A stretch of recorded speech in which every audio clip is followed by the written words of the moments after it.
Speaker মুখ্যমন্ত্ৰী আৰু LOP যেতিয়া কথা কৈ থাকিব তেতিয়া মানে ইণ্টাৰাপ্ট কৰিব নোৱাৰিব।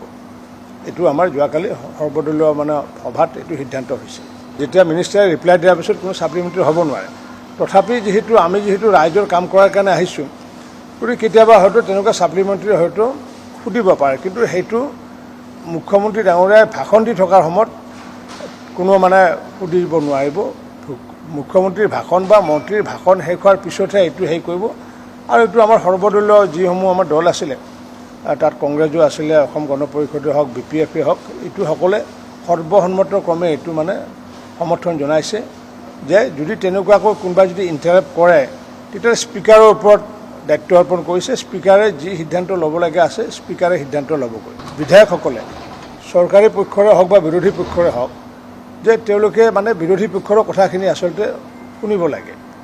গতিকে চৰকাৰী পক্ষৰ যে কথা শুনিব লাগে তেনেকুৱা নহয়। গতিকে সেইকাৰণে LOPৰ ক্ষেত্ৰতো আমি এই ব্যৱস্থাটো কৰিছোঁ।